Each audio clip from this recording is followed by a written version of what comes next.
What's up, y'all? It's your boy Vinny Dangerous back again with another installment of 1430. Got a special guest with me. He is somebody that's we've talked on IG back and forth, like a very talented guy. Yo, it's the dude TeeEm, man. How you doing? I'm doing good, brother. Just chilling. I got out the shower and now I hopped on. So life is good.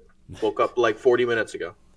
That's what's up, man. Yeah, 'cause I know you've been on the grind. Like I know you said you work like you was working real late, Yeah, and like I. you popped back Hmm? up and like hopped on with me, so I appreciate it. Yeah, you all good. I mean, honestly, it's no thing because like when your work schedule is like you work 4 days, you're off for like three, and then you work like three night shifts. You're off for 1 day, and then you swap to 4 days. Like it is what it is. You kind Ah, of get used to a messed up sleep schedule. man. So tell me how I guess like how is like balancing like that kind of work schedule, uh, like balancing that and music. Like how's that been? It's impossible. I'll tell you right now because like no, I'm joking. Basically the way that I can balance it easily. So when Mm-hmm. I'm at work, I'll always usually keep one AirPod or something in my ear and I'll listen to like beats that I randomly have in my files saved away Mm-hmm. cuz I got like thousands of beats on my phone right now that I just listen to randomly. Oh, And dope. I'll like especially on night shifts, dude, when it's really like nothing going on like Mm-hmm. from 7 to 7. Um I will just put those in and just like maybe type out in my notes. Like I'll think of one bar every time I listen to a part of the song. Mm. So it's like if I hear a beat and it goes like, I'm like, and I go and get the bitch's money, and I'm like, and I go and get the bitch's money. I restart it. I go back to like I wrap everything back to that part, Mm-hmm. and I do that maybe every hour or so, just randomly. Like I'll tell my guys at work, like, hey, I'm gonna be busy. Just keep an eye on this bit right here. I'll do that, and then I'll swap back to work, and then vice versa. But during day shifts, I usually just listen to music. Like I'll have like Drake, Tupac, Biggie, Logic, Mm-hmm. Nas, anything playing in my ear because those are my like inspirations for music. Mm-hmm. So basically, I'll just listen to the people that inspire me. You know what I'm saying? Yeah. But always branch out. You know what I'm saying? Because I just got done. I don't know if you listened to it. What was it that Yeet album? What was it? 2090 something or whatever. I've started it. I haven't gone back to it. I've been wrapped up in some other stuff like Hmm. that's caught my attention. But from what I've heard, it sounds dope. Oh yeah. Like I mean, it's definitely unorthodox, Mm-hmm. but I can understand why people like it. And excuse me, I know that a lot of people really do like fuck with the beat and all that. Mm-hmm. And Breathe is fire. Like I'm gonna be honest with you, but there's a lot of good other good songs in that album. Mm-hmm. But replay value, replay value wise, I mean, Yeah. it doesn't really have that, but it's got a lot of hits on it. Yeah. So basically, what I was saying is like just always branch out, listen to unorthodox music that you think you wouldn't listen to because it really opens your like mindset to other venues and ways to make music. Oh, definitely. Like there's and I say this all the time. I used to be one of those like purists like hip hop guys. Like that's why I Mm, would rag on stuff that I just felt like wasn't like, oh, this isn't real hip hop, that kind of stuff.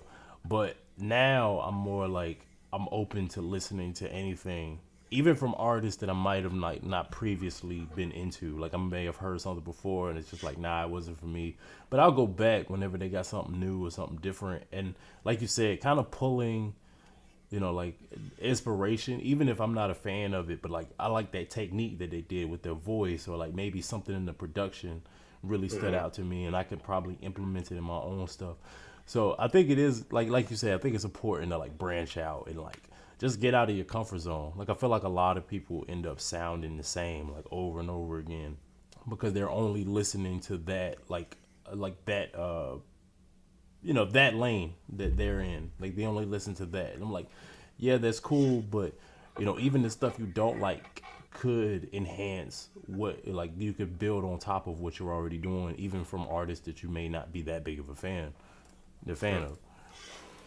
100%. I agree with that because it's like when I started making music, all I listened to was Eminem and Logic, man. I swear to God. And it's like I was starting to turn into the corniest little guy out there on the school bus driving to school. I was like, you listen to these bars, hit it with a venom and a limit, in other words, a minute, like type shit. I was like, nah, man, that ain't hip hop. Like, I mean, it's okay to have that in your bag, Yeah, but you need to be able to like convey a story. You know what I'm saying? yeah. Like, I mean, hip hop is about making music that can reach into your soul. You know what I'm saying? Mm-hmm. Viewers and artists alike, you want to connect on every basis.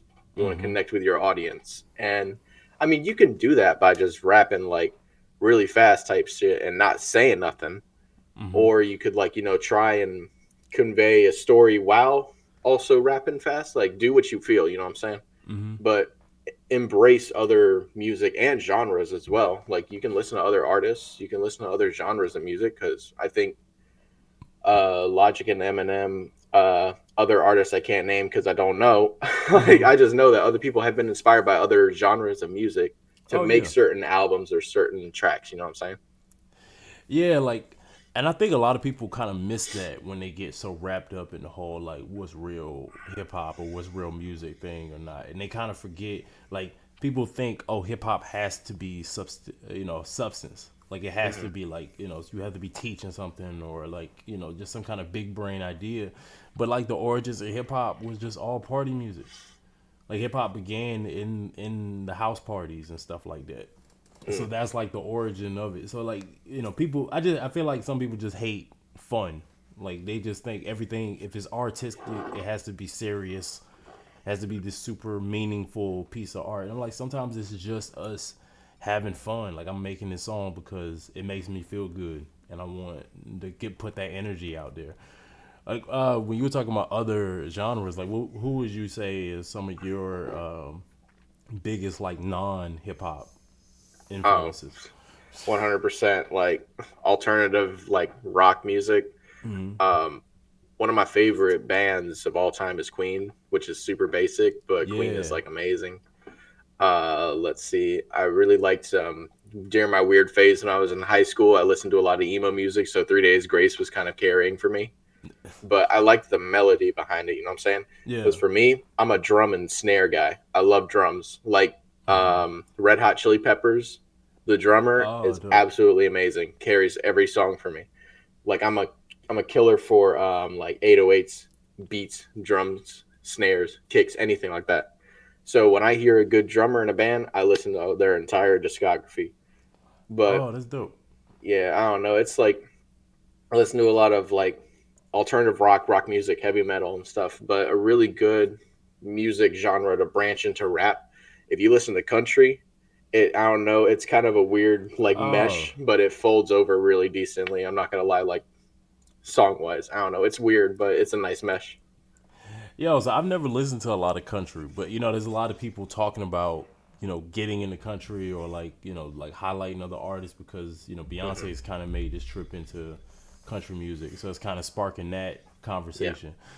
But I've never like I've heard people say that about rock music, Hmm. especially when like early hip hop, a lot of like they were sampling a lot of rock and soul music, and Yeah. especially in the early like Rick Rubin, Def Jam days in like the '80s. So it's like but I'm gonna have to go back and listen to some country music the way you say that, like, because I've never like made that connection before. I've definitely made that connection with like blues and R&B with country Yeah. music, but I've never made that connection with hip hop. Not for me. I hate country, so I'm not gonna listen to it. But I understand where people come from. Where it's like, I mean, people get inspiration from different avenues, you know. Hmm. So Oh it's well, like, shoot, I remember the group from the early 2000s. They only had like a couple albums, but their name was the Nappy Roots.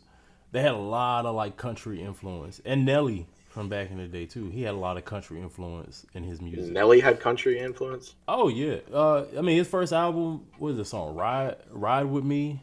That was one of his first singles from his first album. That's a big heavy country influence, Huh, and he had that collab song with Tim McGraw. I think at one point they were gonna do a whole album together, but it just fell through. damn. I Yeah, wonder he's how that would have turned big out. in the country. Actually, I think he's still been putting out some like music. It's not on. He's not as mainstream. He's independent now, so you don't really hear about it as much. Yeah. But I saw something like where he was talking about it recently. Like he does a lot more like country collabs, now, like in this at this stage in his career. Oh wow, you weren't lying. That first album is called Country Grammar. Yeah, Wow. Let's and see. like yeah, because I was a huge Nelly fan even before I was really like deep into wanting to be a rapper. Like Mm. him and Ludacris were my two favorite rappers. Like I always say, those are my first two. Like those are the first two guys I gravitated to when I was a kid. Like, and they kind of got me hooked into it like that. I didn't realize you was into Luda like that. Oh yeah, I What mean, shoot, my favorite, one of my favorite albums is his Southern Hospitality album from like 2000. ah, It was just like because it was so crazy. Like, it's just I like people that are like really animated and crazy, like Missy, Busta, Luda, like those people hmm. that just kind of like really thought outside the box Yeah. with everything from their music, like the production, the songwriting, the visuals, like all that kind of stuff. I gravitated to that. Do you think Busta Rhymes was blackballed from the industry? Uh, I mean, in what way? Because I heard that like he was kind of like given the shaft in the music industry because like he actually was like a goaded writer and stuff, but that he had a bad team around him, and that they were kind of Mm. plotting on his downfall. I didn't know if you had heard about that or not. I wouldn't necessarily, maybe not blackballed, but I have heard of him having bad record deals and stuff Yeah, like it that. sucks. And it sucks because that's like a common thing where there's a lot of people where you might think they fell off or Hmm. just like why isn't such and such more popular? And then you go back and you look, and I'm like, they had just had shady business deals. Like it was just shady record deals. And a lot of times it's because they're catching these guys, men and women, like they're catching them right after they, like they just hit high school or they just got out of high school or like they just turned 18 or something. So and all they know is the streets, and Mm. like they don't really know nothing. They catch them, they flash these contracts in front of them, promise them all this money and stuff like that, and they sign it, and then you get a couple years down the line and you realize like, man, they've been making all this money off me, and like I haven't seen a dime of it because the contract basically says like they own everything I do. Yeah, shady record deals always suck. It's like I don't know. I mean, I look at it because wasn't he like signed with his like best friend or something, and his friend tried to like throw him under the bus. That you Yeah, can't like, trust people in the industry, man. It sucks because like not even your best friend, man. I couldn't even imagine that. hey man, it's like there's a lot of people that say you out for a couple dollars, That's one of Mm, the things I tell people all the time. Like whenever people ask me like about advice, I always say everything has to be in writing. mm, I don't care if that's your family. I don't care if it's your friend. Like, you would want to trust them, but you just gotta be sure. You gotta yeah, like, and then if they really your friend, they really your family, and they have your best interest at heart, then they shouldn't have a problem signing a piece of paper just to make sure that they're good and you're good, and there's none of this business stuff will come in between us in the long run. not for real. I 100% agree with that. You need to have a contract because if you don't got a contract, you don't have any like legal documentation. So once they like screw you over, they could just like kick rocks, and then you'll be left with nothing. You know? And then it's like there's really nothing you can do at that point because it's like they got it. They might have it in writing that all of the stuff that benefited them and that screwed you over, they have that in contracts. So it's like even if you want to argue it like, yo, this isn't fair, it's like, well, it's right here in black and white, it's legally binding, and this, I mean, you can try to fight it, but it's gonna be way more time consuming and expensive. It'd be just better to just have that mindset like, really, I can't trust nobody. I can't Oh trust yeah, nobody like when it comes to this business stuff, no matter how close y'all think y'all are. yeah. It sucks, man. But I mean, it is what it is. Sometimes, I mean, you just gotta. Every time anything ever happens, you gotta have either a person that can read the documents, a lawyer present, or something. Have someone that you can trust that looks over the documentation, make sure that you're not getting like screwed over. You know what I'm saying? But I mean, that's in the really off chance that most of the people that even work in rap even get signed. Because I don't know if you've heard about Samad Savage at all. No, no, what happened with Uh, him? I worked with him before, like he got signed to Def Jam. So right now he's signed to Def Jam, and the first thing that he did was start his own little side label, Mm-hmm. associated with Def Jam. Because you know how most rappers they'll branch out, create their own label off of another label, so it's like Mm-hmm. a sub label. So that's the first thing that he did. Now, I mean, he's doing good. He's making good. He's making big moves. But I think personally, for me, I think the decision to start his own label, outside, like just signing with Def Jam, I don't think that was a smart move. That's just me, because I Oh, think why you you want to say like that? feel the huh. Why you think that? I just think you want to feel the waters first, because if you sign your own label, then you got other expenses that come into play. You know, because now Mm-hmm. you're a label manager. You're no longer an artist or a rapper. You're a label owner, so you have to start. I mean, that's like kind of thing like looking at once you get to like Snoop or M levels where you can own a label and still make music because I mean longevity purposes. I Mm-hmm. think Samad will be fine. I'm just saying like for me personally, if I got signed to like Def Jam or like UMG personally for me, I would just feel out the waters for maybe like 10, 15 years, be an artist, and then I would start branching out.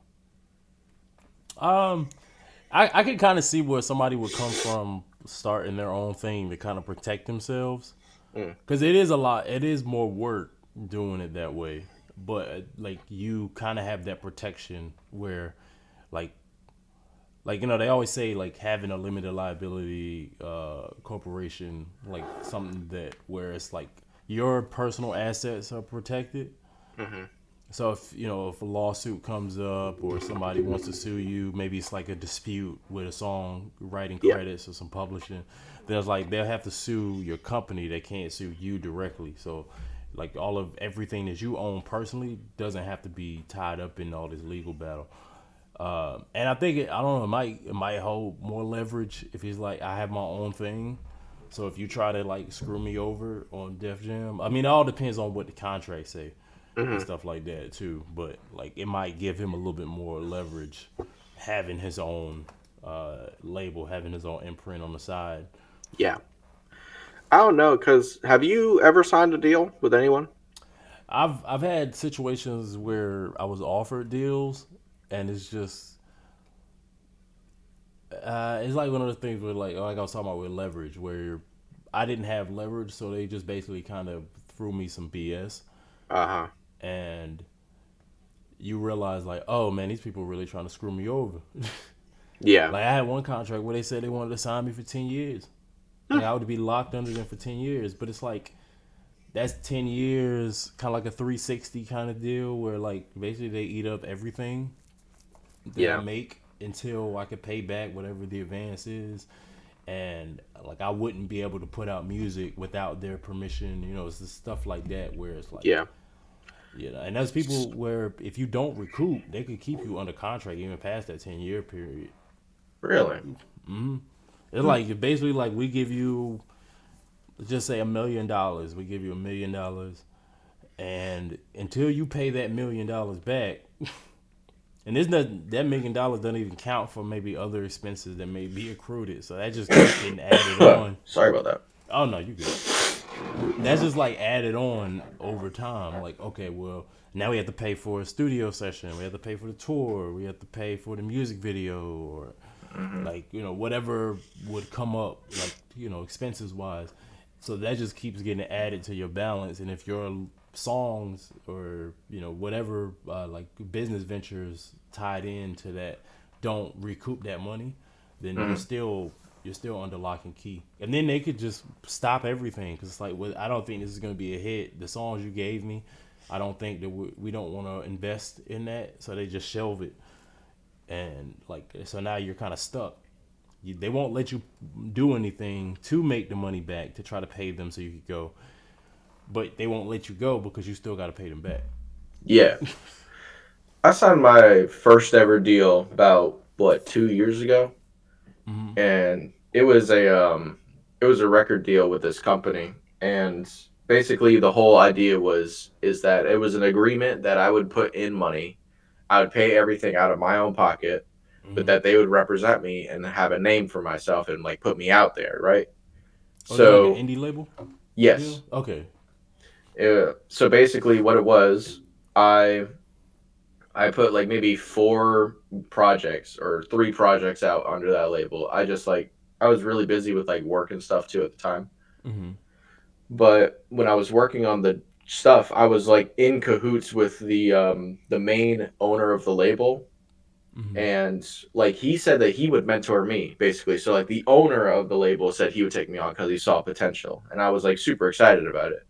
But I was really like, it was kind of like the false hope kind of thing, and Mm-hmm. overshadowed from like actual problems in the label that I didn't realize until like the later years. Mm-hmm. Um, because it was like I'd have to pay them out of pocket almost like $3,500 every year to be under their label. And I was Mm-hmm. like, why? It's like, because first off, I pay for everything myself. I pay for my own studio time. I pay to produce my own music videos. I pay to produce my music, and I pay to put it out. It's like all you're doing is giving me publicity. And the only thing they really helped with was that one track that I had with Samad Savage, Mm-hmm. the Showing Him Love track. That's the only thing that they really helped out with. And even I did the outsourcing. I got in contact with Samad and made the arrangements myself. I Mm-hmm. paid for his feature and everything. All they did was just oversee it and tell me, I feel like you should do this and you should also do this. Okay. And I mean, like, that song, I don't know. I mean, it was good, but I feel like the publicity could have been there if they just tried more. And Yeah. I was actually really bummed out and stuff. So when I talked to the owner and we were like trying to work something out, I just told him, I was like, yeah, I just gotta leave this. I can't work in this and all that. It's like until I get my boots like on the ground here, get Mm-hmm. everything settled, get my head focused, I can't just keep giving y'all money. You know what I'm saying? So it's like every month I would owe them money, and then I would do like an out of pocket like lump sum. Mm-hmm. So yeah, I don't know. I mean, I'm not gonna dog the label, and I'm not gonna like say what it was, but I mean, Yeah. people can obviously look online and they'll figure it out. But um, they weren't bad. It was just bad timing. You know what I'm saying? Like the Mm-hmm. label experience wasn't bad. So what was I the 3,500 for? being under their label, it was So like it's just like a base kind of like a membership fee or something. kind of, yeah, In a sense, yeah. an annual subscription to finally make it in the music industry for sure. Yeah, Wow. I don't know, but I mean, there was talk about like the people under the label all coming together and making like a label EP. Mm-hmm. That never happened. That was talk for like a year and a half, and nothing happened. Mm. It was just like false, like, False hope kind yeah, of false thing. hope. He was Yeah. just putting stuff out there to like buzzwords to try and catch you. So from my experience in like a bad label, not really bad per se, but like a bad experience, just make sure that you look 100% into everything that you do. I know that most people, especially me, when they start making music and they're like, oh my God, someone actually wants to give me a chance, they will grab that in the Mm-hmm. moment. You cannot do that because you will either like in your situation, you'll be stuck under some stupid contract rules Mm-hmm. and you'll just get like absolutely busted, or you'll be like me where you'll have a really bad experience with it and you'll just be giving and giving and giving, not receiving. You just Yeah. need to just have someone sit down and go over everything with you. And thankfully for them, they didn't have me in a long contract, so I wasn't there. I could opt out anytime I wanted. Yeah, I was about to say at So least you. I'm glad you had that option to at mm, least walk away because it's like they could have. I mean, I don't know. There's other contracts where it's like, yeah, you're pretty much ours until this time period expires, or you give us this amount of music. You know, there's all these different stipulations, and they try to make it as difficult as possible for you to fulfill them. oh yeah, but like Like, I would said, I you wanted. still want to get signed, or is this more you want to stay independent? I want to be signed, but it's like I need to get to the level where I'm able to make a living off of my music. Mm-hmm. It's like, I don't know. I mean, streaming is a thing, but I mean, like Snoop Dogg said the other day, I remember he was on like Stream or something. He was saying that he got like over 1 billion streams on Spotify, and he only made $45,000 off that. Mm-hmm. That's insane. Where's this? Where's the rights to these artists where they make like they put the music out there? All Spotify and Apple Music does is promote it, right? They put it Mm-hmm. out there for people to listen to They it don't even really and promote stuff. it, honestly. It's more of a just a platform for the Yeah, artist to platform. showcase it, but you still got to do the promotion and yourself. You still got to get the word out. Yeah, I don't see Apple CEO going out there and selling my shows. It's No, like I don't know, but I mean it's if it you've heard that it gotten so bad that Congress has even stepped in and they're trying to pass a bill where we would at least record labels would be set to 1 cent per stream. wow, that would actually be really good. Yeah, like at first on the surface it sounds like oh that's it, but I mean by comparison to what it was before, like it would definitely be like a massive improvement. I mean, yeah, you also look at it like if a record label gets 1 cent per stream on every song that's ever made under their label, with how many artists they have signed, dude, Hmm. they would make bank still. And it's not like I mean they could always recruit more artists. So if they want to make more money, recruit more artists. Yeah, like 1 million streams would be $10,000 under that. Which I mean, I would say that's a big win Oh yeah, one hundred by percent. I comparison mean, because I think it was only like 0.12 or no 0 it's 0.002 or 0.003 so like a third or like a third of a penny or like a half of a penny or something like that. It was something ridiculous. mm. That's But I what mean, like Spotify currently does now. if you look at like record labels right now, right? Like I'm looking Hmm. at Def Jam right now. They got some of the biggest names in music currently Hmm. under them. And these guys guaranteed couple milli, maybe a billy streams, right? Hmm. So like if you got over like 60 people with some of the biggest names, DJ Khaled, Big Sean, Benny the Butcher, Justin Bieber, and like when you got people on here like this, these guys are going to be making bank for you. So, irregardless of the dollar amount to stream, Hmm. you're going to be making bank. Oh yeah. So, I think I 100% agree with that bill that they're trying to pass. Like, I think artists deserve more compensation for the work they put out, and I feel like they're being like screwed over because the label only cares about money. They could give two fucks about the artist. All they Hmm. care about is the dollar amount. Yeah, I think that's why like a lot of conversation has been going back to like direct to consumer, uh, maybe even trying to not maybe not because CDs are become passe. Even though people still sell like CDs, they're kind of like a merch Mm-hmm. item, but they're not like I don't think people's listening habits are gonna go back to that. But I mean, that's being finding a way to like, hey, we can sell to our fans directly instead of relying on streaming.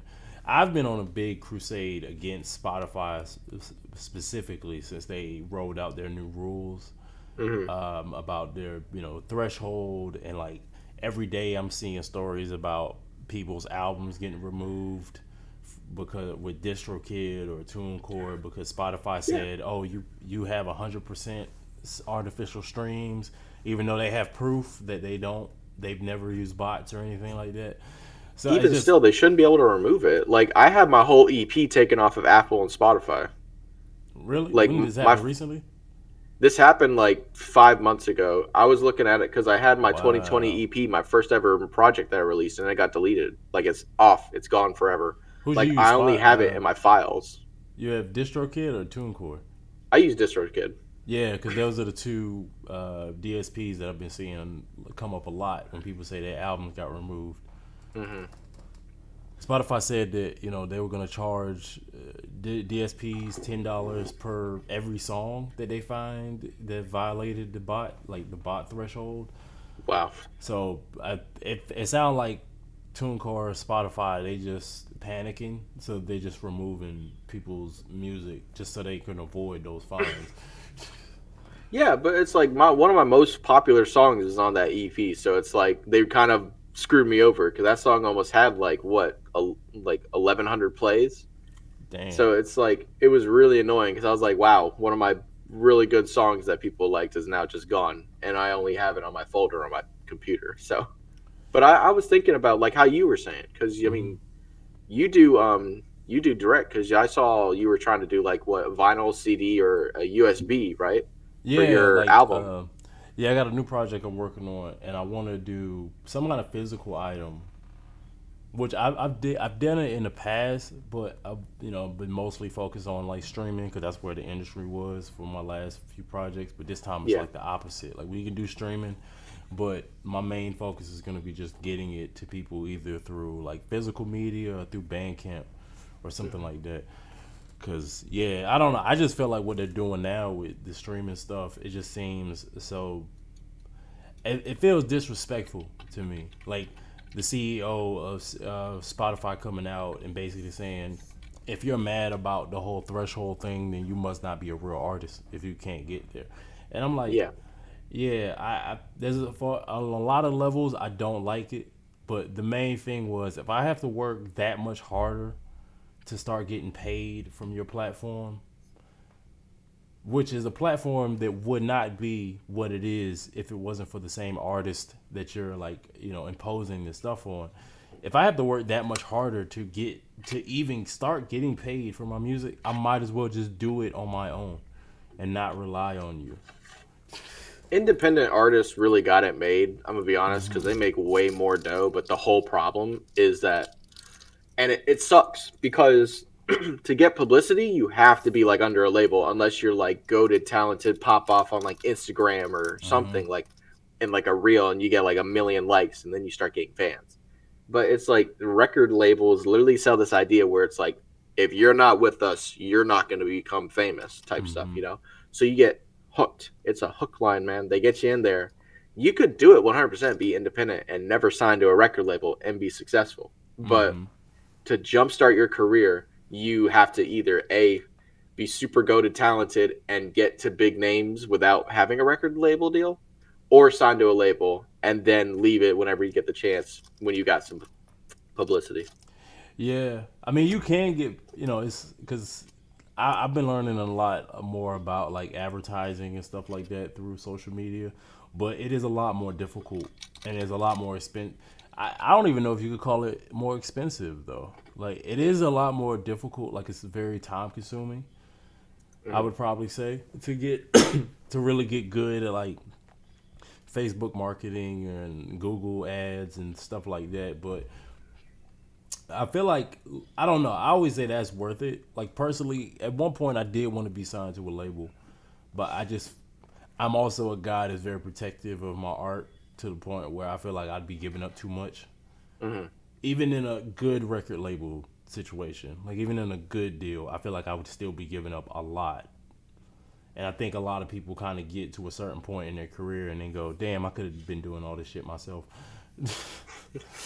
I think And that's a normal thing to see sometimes. yeah, so I'm at that point where it's like, yeah, even if I'm not rich and famous, even if whatever what I make in my day job or my normal 9 to 5, if I could make that much off of my music, but just I do doing music. music, then like fuck it, I'll do it independent. I don't need to be Jay Z. I don't need to have like be on the top 10 Forbes list and no shit like that. Like I don't care about that. I just care about making my music the way I want to do it without like these corporate motherfuckers that don't know how to play an instrument or never made a beat or never wrote a rhyme One or hundred percent. Like like why are we telling me letting how to do it.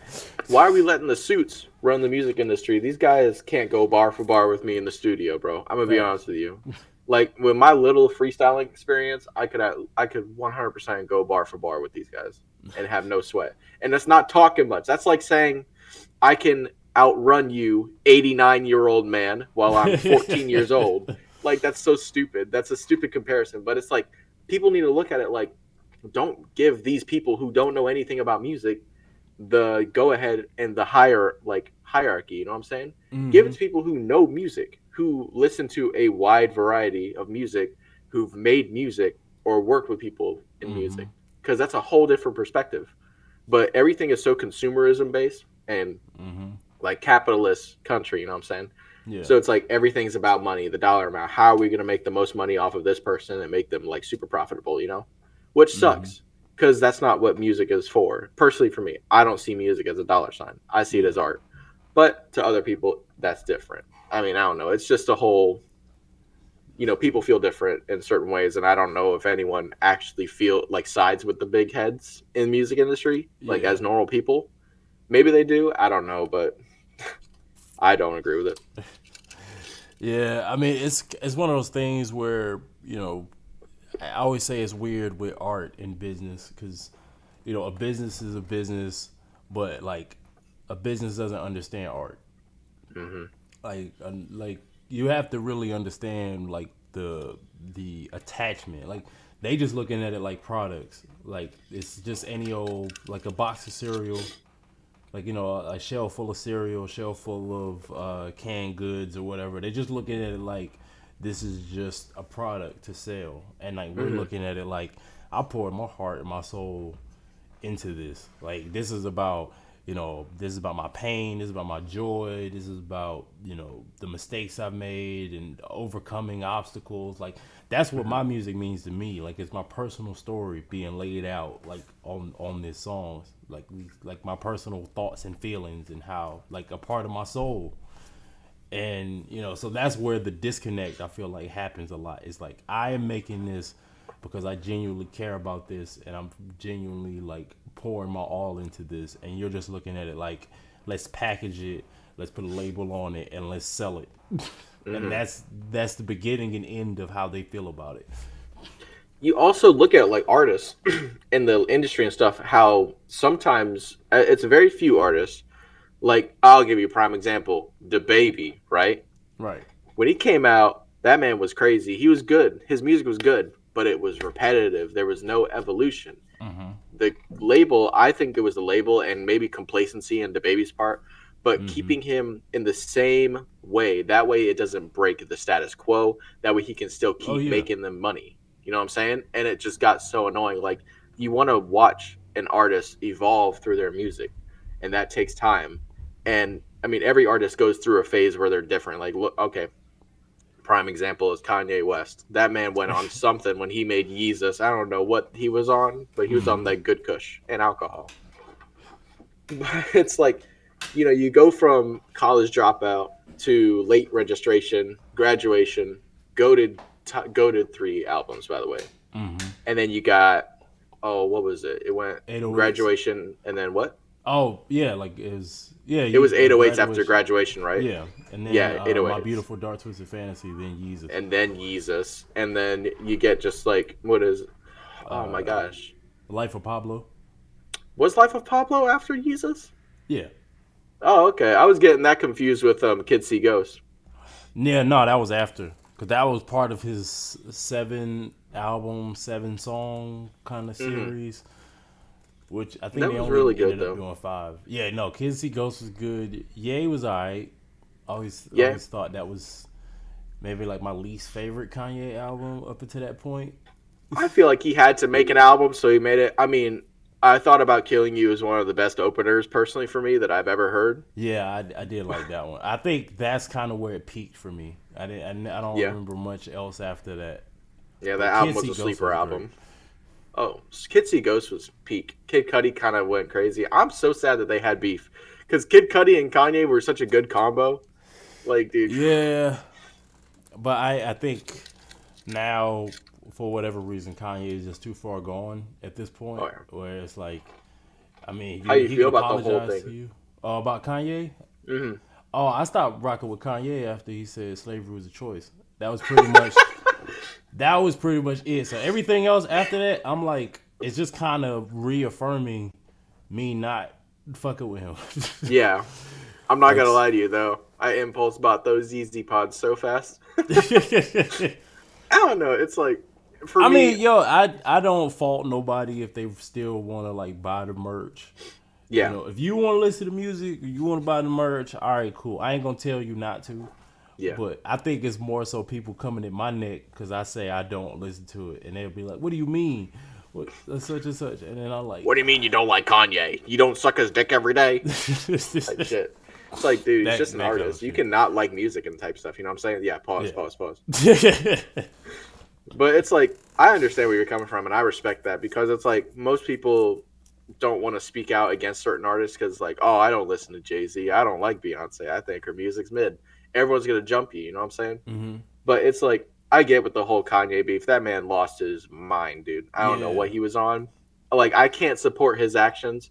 But Graduation was such a great album. Oh I yeah. can't get Like over it. He's definitely, we talking about influences earlier. He's definitely Yeah. one of my biggest influences coming in. Like that's, I had my artists that I like, and I had the artists that really shaped me. And Kanye Hmm. was definitely one of those artists that shaped who the artist that I would eventually become when he Yeah. was in his prime. Like especially those first three albums. And like, so it's kind of, it's coming from a place of like it hurts, but it's like, yo, I gotta let this, because there's so much stuff that you're doing that not only do I not agree with, but you're also putting it in your music now. So it's like I can't even separate the art from the artist. I can listen to your first five albums because that's what it felt like. You had some sense, and then it Yeah. just kind of went a little crazy after that. And then now I'm like, I kind of reached my breaking point. Like, nah, I Yeah. can't. I can't. Like, so I can go back and listen to College Dropout, Late Registration, all the way up to My Beautiful Dark Twisted Fantasy, and even Yeezus. Some of the tracks on there. Hmm. But after that, it kind of, that's when he started losing me, and then he made those comments, and I was like, yeah, I'm out. I'm You out. didn't like Life of Pablo? Uh, I feel like Life of Pablo was cool. It's like if it was anybody else's album, it would be like, oh, this is like one of their best work, right? But it's Yeah, but for Kanye. Kanye, it was subpar. Yeah, like it feels like I mean, there's some songs on it I like, but it's like, damn, there's nothing on here that touches anything that came before it to me. Hmm. So I wasn't really that big into the Life of Pablo when it came out. That makes sense. I think for me, my biggest inspiration was it's going to be so basic. Inspiration to start music was My Hmm. Beautiful Dark Twisted Fantasy. I thought that album sounded great. It was amazing. It's not his magnum opus. I'm gonna be honest with you. See, I That's think it's probably his magnum opus. you I think think My that's Beautiful the Dark Twisted even Fantasy is. more. Yeah, like I love the original three albums, Hmm. but I just felt like he evolved. I don't know. It's just like I've never heard anybody like we've heard people mimic College Dropout since it came out in Late Registration and Graduation. People have One hundred mimicked percent. those albums. People have even mimicked 808s and Heartbreaks. But I don't think anybody is able to. I don't even think anybody could even come close to what he did on My Beautiful Dark Twisted Fantasy. It was definitely something, but I think for me, my biggest inspiration was 808s, just because it was during Oh, a time where he basically his mother had gone, and I think mm-hmm. he got through his first divorce or something during Yeah, that time. So it was a different vibe, and it wasn't like rap. I mean, it was rap, but he was like melodic in his rap, and it really yeah. gave a different sound to the music. And I don't know, it just hit different for me. Personally, for me, the first three albums, College Dropout, Late Registration, well, College Dropout and Late Registration, I can take or leave. Honestly, they Mm-hmm. were good, and I'll listen to them. But they're not like ones that I'm like, all right, let me just go and listen to College Dropout for fun. I only do that for graduation. But it's like, I thought 808s was so impactful for me, and I just hit on a different level. It hit on a different level for me. Like I'm not gonna lie to you, when I was listening to oh, what was it? Which one? I think the first time I listened to 808s and I listened to Heartbreak, which is such a basic take I'm about to do, I literally cried during that song. Really? Like I thought the 808s were hitting so perfect and the melody was so fire. Like when he said "in the night," I was like, "Oh my god, it's music! It's beautiful music, dude." I kind of said I felt the way about Streetlights. Oh yeah, good example. That one definitely touched me, and I think especially because it depends on where you were in life, right? Hmm. So I'm listening to that album and I'm going through, some turmoil like at home, relationship issues, issues with the family, like a death in the family that like really impacted me. So it's like all this stuff is kind of happening to me at once. And this album comes out and it just sounds like everything I feel at this Hmm. time. So it definitely had a big impact on me.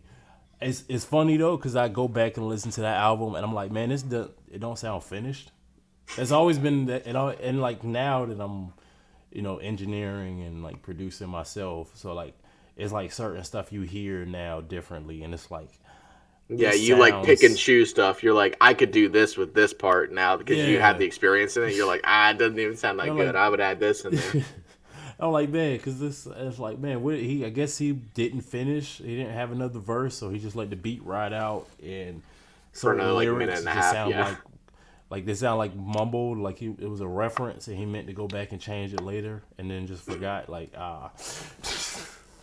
I I don't don't know. know. I think that's just my brain tricking me sometimes because now I'm on the other side of it. Like when you start to mix and master your own, like mix and master music, like you don't hear music the same way anymore, Yeah. and it's almost to your detriment. Like I can't even just sit down and enjoy a song the way I used to now. Like I'm listening to it too intently to Hmm. where I can't even just relax and listen to it now. You like nitpicking it, you know? You're like, Yeah. this is weird. They tweak it a little bit, type stuff. Or just like, how did they do that? And I'm like studying it, but something like studying something and enjoying something just for what it is like two different things.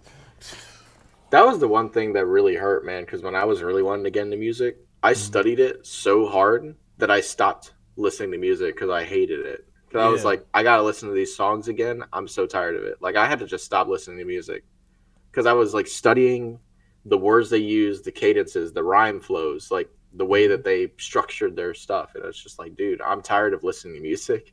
Yeah.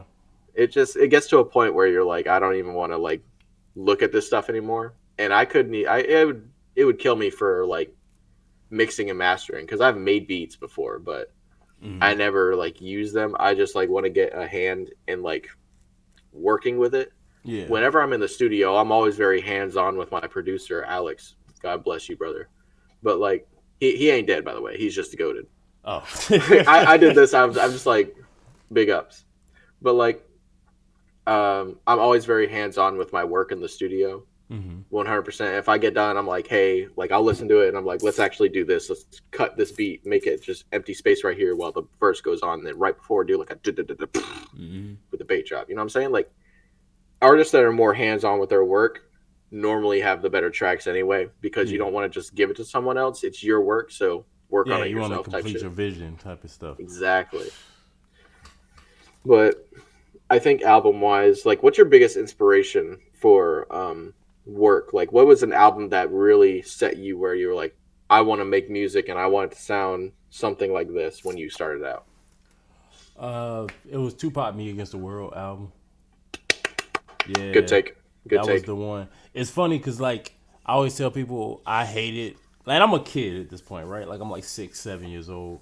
I Yeah. hated rap just because I listen to music, but I wasn't really into music. But I hated rap because it was like it's it was a reflection of like what was going on down the street, like this type of shit that I used to have to try to walk past, and have to go to school or like just want to go to the park, but I got to get past like this gangster shit that's going on Yeah. down the street. So it's like, and it would be stuff that just bothered me, and then when I would listen to music, it was just reflection of that. And Mm. that's like most people who are on the outside looking in of hip hop, that's what they think it is all the time. So and then I Think listened it's to that album. I think I was in trouble. I got suspended from school, and my mama basically took everything. Like took your video game, took TV. yep. Only thing I had was like this little radio that I was allowed to listen to while I was doing my homework and stuff. So I Yeah. took some CDs, and one of them was that Tupac album, and it just like really opened my eyes. Like, yo, hip hop could be so much more Hmm. than this. Like he was telling like all these stories and like just the way he was able to, from the production to just kind of like the vulnerability of it. I'm like, okay, that's what I want to do. That's what I want to listen to. Like that's what I I want th- to make. Oh man, I 100% agree with you with that one. Like Tupac is actually just such a big inspiration anyway. Oh yeah. Like like I don't know. Personally for me, what was it? Oh, what was the album that really set me off? I think the only Tupac album that I religiously listened to besides like that one, I think is ooh, hold on, Uh, I'll look it up. is it Machiavelli? Nah, it's Until the End of Time. Oh, I love that one. That was a good album. I listened to that. I have like almost every song in my rotation from that album. Yeah, Like, especially the title track. I love oh, the Ballad of a Dead song in. Soldier is so fire. Yeah, that one too. I love that. It's the Ballad of a Dead Soldier. And then that melody coming in. That shit's so fire, dude. I was like, ah. I don't know. Yo, like that shit was different, and I always wonder, like, cause that was like a posthumous album, so I was always wonder, was that the beat he rapped over, or was that like they added that in later? 'Cause I know Mm, they did that a lot with some of the posthumous albums, where it's like that beat didn't work, or they like brought in new producers to clean it up. hmm. And yo, they used to do a great job, especially those first two, that one, Oh, and yeah. then Remember Me. Oh, remember me it was Yeah, good. that one. I love that one. That was another one my mama had. It was funny because this is back in the CD days. So the Hmm. first disc is a double disc album. So the first disc was scratched up like hell. So I didn't hear any of that. So I'm listening to the second disc, but I loved the second disc so much that when I finally got older and listened to the first one, I was just like, yeah, this is cool. But Yeah, it's cool, but put on that banger real quick. Let me hear the yeah, second bit. Let me hear the part B of the album. yeah, cause like I would get my mom CDs that she had like in the back, cause I was like, oh, she not gonna notice these are gone. But all of those were in the back because they were so scratched up and old, and Hmm. so they barely played. Like it was that one, "Life After Death" by Biggie. That like both of those discs were like scratched to hell, so I could only hear like maybe three of the songs all the way through before it starts skipping. Oh man, that sucks. I've never really listened to Life After Death like a sit through. I've only heard a couple of tracks on it, but I was never really a big like Notorious fan. Yeah. But I like his music. I like what was that album? The one where hey, this is how you know I don't listen to Big. What's that album where he's like the baby on the cover? What's that called? Oh, Ready to Die. Ready to Die. Thank you. I know he's got a couple of bangers on that album. I've listened to them, but I don't know. I'm not really a big Biggie listener. I've heard his music. I don't religiously follow him like I do Yeah. Tupac because I mean Tupac just resonated different for me. Like grow up in the like it's different when you're in the projects. You know what I'm saying? Because like when you got the bars on the windows and shit, Mm-hmm. that's how you know you're in the projects. Yeah. And I was never really listening to rap outside of that because well I mean I would hear it, but my Mm-hmm. mother associated rap with the gang life and drugs and stuff, so she didn't like it. Yeah. But she came around to it eventually, and it's all good. I mean, shit happens. It wasn't like I'm affiliated with gangs or nothing, but like there were definitely people on my block originally in Clayton Mm-hmm. that that were like affiliated. You know, Yeah. I don't know. It's so weird now because it used to be like you were either blood or crip. You know what I'm saying? But now there's so many different things. I think back in when I was younger, I think they were bloods. I could be wrong, but I have no idea. But we kind of just had to be our own thing. And then Mm-hmm. I actually heard the music they were playing, and I was into it kind of because I mean I just thought it sounded nice because they were listening to shit where it's like that type shit. You know what I'm saying? Mm-hmm. Like Snoop Dogg, they had what was it? Doggy Style is one of my favorite albums, by the way. Oh yeah. That's a That album is classic. really good, classic wise. But I got put onto rap from listening to other people listening to it Mm-hmm. because I was never gonna listen to rap. I was a rock kid all my life, and then one day my friend was like, when I was in school, he was like, "Yo, you listen to this like." I don't know what I even listened to. I think it was Eminem was the first person I listened to in rap, and I think it was the Slim Shady or the Marshall Mathers LP. Yeah. And that was actually really goaded. Like I was like, damn, sounds kind of fire. I need to listen to some more rap. So I listened to strictly Eminem for like a year, Mm-hmm. and then I started branching out, and that's how I started listening to more rap. That's dope, man. I always say that like Eminem was definitely like a gateway for a lot of folks that didn't really listen to hip hop before. Yeah, And then there's some people that just kind of like refuse to listen to anything else, and then there's other people that were like, nah, I'm gonna just see what else is out there, and just really fell in love with the art form. yeah, But yo, man, I appreciate you because I'm gonna have to wrap up. I gotta pick up my son in a little bit, yeah. but You good? yeah, man, I really appreciate you joining. Like I know that we had like a little mix up with the schedule, but I'm glad we were finally able to get this episode recorded. It's no problem, And definitely looking forward to like anything else you got coming out in the future. Like any parting words you want to give to the people before we wrap up. man. Just follow your dreams, bro. Like if you wait too long, you're gonna waste your time trying to do stuff that you're not gonna be able to like recoup from. There are things I wish I would have done 5 years ago in Mm-hmm. my music business that I could have like probably had started by now. But follow your dreams, keep working for them because nothing's given out easily. Mm-hmm. So don't ever give up on your stuff. And even if you gotta push it aside for like family or friends or life, just do that, but never give up on your dreams. Like for Yeah, real. Because I mean it's a passion for you. Don't let it go. that's facts, man. Because we only got one life to live, That's so we might as bars. well do it the way you might as well do it, live it the way you want. You want to live it. Bars. All right, man. But yo, it's your boy Vinny Dangerous. It's the homie TeeEm. This has been Eric. 1430, and until next time, much love. Peace out.